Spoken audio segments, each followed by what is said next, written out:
You know, there's a ghost hiding inside America's founding document. I'm talking about a passionate, furious, and absolutely crucial passage that was deliberately erased from the Declaration of Independence. And figuring out why it was taken out, well, that reveals a really dark secret about the nation's birth. Of course, we all know these words. I mean, they're practically the bedrock of American identity, right?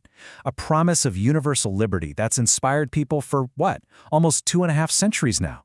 They're simple, they're powerful, they're totally iconic. But here's the real question. What if Jefferson's original draft had a passage in it that was so explosive, so controversial, it threatened to literally tear the colonies apart? We're talking about something that could have derailed the entire revolution before it even got started. So let's be clear. This wasn't just some minor edit like changing a comma or a word. No, this was the complete removal of a massive 168-word accusation aimed squarely at King George, and it was right there in the heart of the document.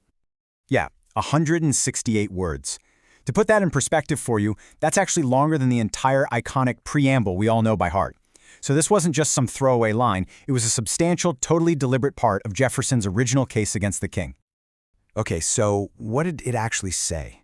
Well, Jefferson didn't frame the slave trade as some kind of policy dispute. Oh no. He called it a crime against humanity itself. He actually argued that it violated the most sacred rights of life and liberty, which you'll notice is a direct echo of the Declaration's most famous line. And he gets incredibly specific here. He blames King George for protecting what he calls an execrable commerce. The language here is it's fascinating. Think about it. By calling it a market where man should be bought and sold, Jefferson was forced to acknowledge the humanity of the enslaved people, the very same humanity that the laws in his own colony of Virginia were actively denying. But then, this is where the whole argument just completely unravels. In the very next breath, Jefferson attacks the king for offering freedom to the exact same people he just condemned the king for enslaving. This was a direct shot at Lord Dunmore's proclamation, which was this British offer of freedom to any enslaved person who'd fight for the crown. And let me tell you, that proclamation absolutely terrified Southern slaveholders. The contradiction is it's breathtaking, isn't it? So, you have to ask, right? If the argument was so passionate, so fiery, why was it completely scrubbed from the final text? Well, the answer reveals what might just be the very first and maybe the most significant compromise in all of American history. See, the deletion wasn't really about philosophy. It was about politics. And it was about money. Because to get all 13 colonies on the same page, to get them all to agree to independence, a really dark bargain had to be struck. And this really illustrates the problem perfectly.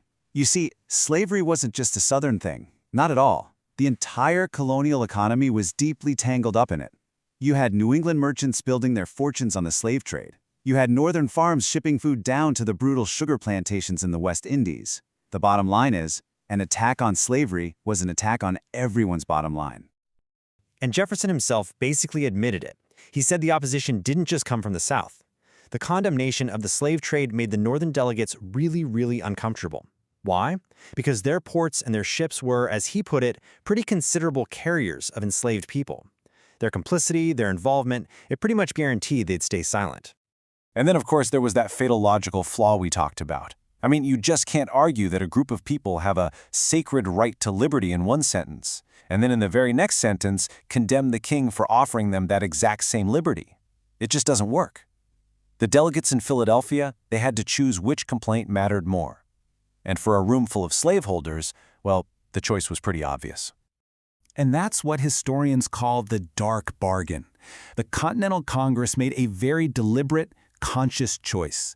National unity was the absolute, non-negotiable goal. And if that meant sacrificing a clear moral stand against slavery right at the nation's birth, so be it. So, when you boil it all down, it came to this. You had South Carolina and Georgia basically delivering an ultimatum. They would not support independence if that clause stayed in.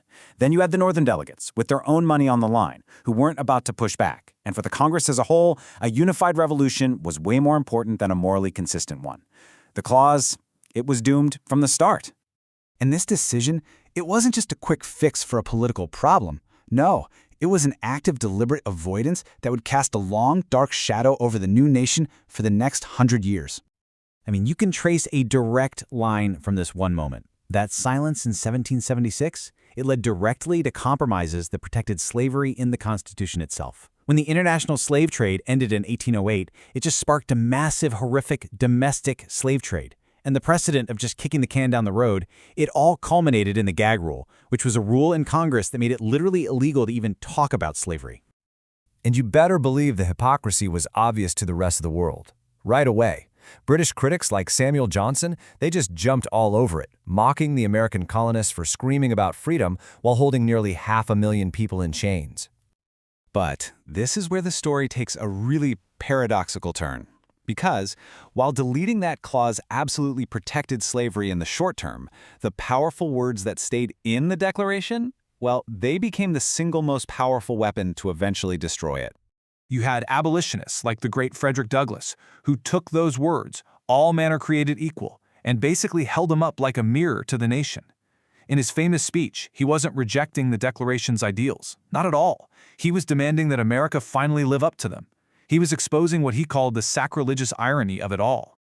So what you see is this incredible transformation happening.